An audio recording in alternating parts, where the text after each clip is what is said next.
Keluar dengan mengenakan rompi orange dari ruang pemeriksaan Kejaksaan Tinggi Sumsel, Mukti Sulaiman dan Ahmad Nasuhi, keduanya mantan sekda dan kepala Biro Pemerintah Provinsi Sumatera Selatan tahun 2013-2016.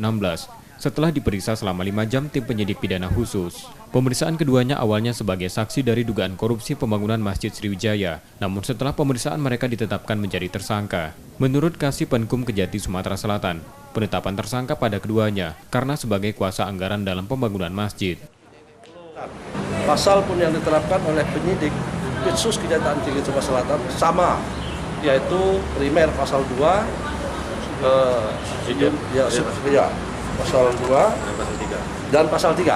Ancaman hukumannya Pak? Ancaman primer itu 15 tahun pidana penjara, minimal 4 tahun ya. Kerugian negara sudah keluar, tapi rinci saya belum cek. Kita cek kisarannya Pak? Kisarannya mungkin tahu Pak? Pak, mungkin. Kisarannya Pak? Tak bisa saya katakan kisaran, artinya saya belum beli angka-angka. Mukti Sulaiman menurut Kasih Penkum Kejati Sumsel, saat itu juga menjabat sebagai ketua pembangunan masjid. Sementara Ahmad Nasuhi mengetahui proposalnya. Setelah ditetapkan menjadi tersangka, keduanya kemudian dibawa ke Rutan Pak Jo Palembang. Yudi Kiswanto, Kompas TV, Palembang, Sumatera Selatan.